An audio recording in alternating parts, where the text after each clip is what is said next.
गंगा मैया की महिमा को आर्यों ने, ऋषियों ने, साहित्यकारों ने, ज्ञानियों ने, विज्ञानियों ने, दार्शनिकों ने सबने स्वीकार किया,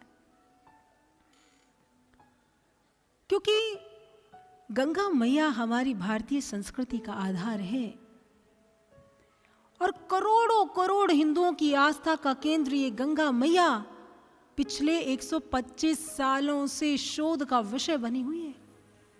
ये केवल धार्मिक दृष्टि से ही महत्वपूर्ण नहीं है, वैज्ञानिक दृष्टिकोण से भी बड़ी महत्वपूर्ण है। कहते हैं कि ब्रिटिश वैज्ञानिक नेल्सन जब भारत से इंग्लैंड वापस लौटे तो वो अपने साथ गंगा जल को ले गए।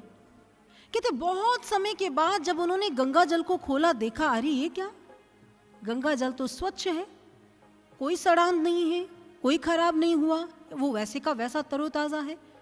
कहते वैज्ञानिकों ने शोध करना प्रारंभ किया कि आखिर गंगा के जल में ऐसा है क्या।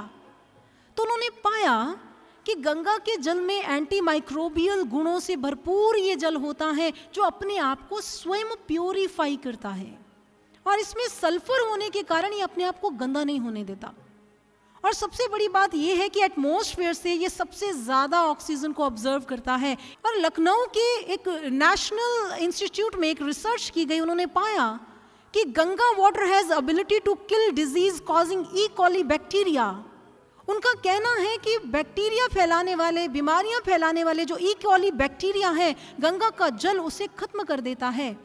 यही कारण है कि हमारे पुरातन समय में जब कोई व्यक्ति मृत्यु को प्राप्त हो रहा होता है या मृत्यु को प्राप्त हो चुका होता है, तब उसे के मुख में गंगा जल डाला जाता है। जानते हैं क्यों? बहुत सारे लोगों की धारणा है कि इससे मुक्ति मिलती है, पाप धुलते हैं। सज्जनों, यदि केवल मात्र इससे पाप धुल जाते तो गंगा पुत्र भीष्म तीरों की सेज पर अपने कर्मों का हिसाब ना दे रहे होते, यदि ऐसा होता। इसके पीछे वैज्ञानिकता है सज्जनों, साइंटिफिक रीजंस है।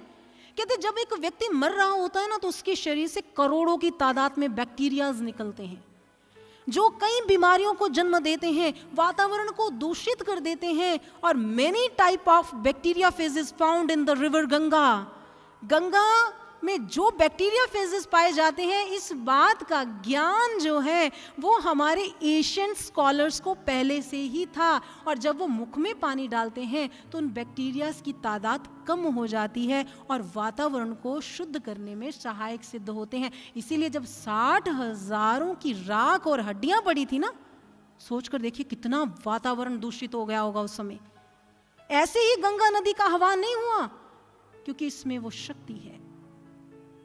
कोविड के टाइम में BHU के वैज्ञानिकों ने एक रिसर्च की थी। उन्होंने रिसर्च उन लोगों पर की जो गंगा के तट पर रहते हैं, आचमन करते हैं, तैरते हैं, गंगा के संपर्क में रहते हैं। उन्होंने पाया कि वो कोविड में नेगेटिव पाए गए, और जो रहकर भी आचमन नहीं करते, उनके साथ उनका कोई टच नहीं है, संपर्क नहीं रहा, वो बहुत तादाद में पॉजिटिव पाए गए। उनका कहना है कि गंगा के जल में ऐसी एबिलिटी है, ऐसे तात्विक गुण हैं जो ऐसे वायरस को खत्म कर सकते हैं। And they are still searching, वो अभी भी गंगा पर शोध कर रहे हैं। लेकिन इस बात को तो हमारे वेदों में पहले कह दिया कि गंगा में औषधीय गुण है। क्यों? क्योंकि वो हिमालय से निकल कर आई है, वो अपने साथ औषधीय तत्वों को, गुणों को लेकर आती है, ऐसे ऐसे गुणों को जो हमारे शरीर के लिए, हमारे वातावरण के लिए बहुत उपयोगी है सज्जनों।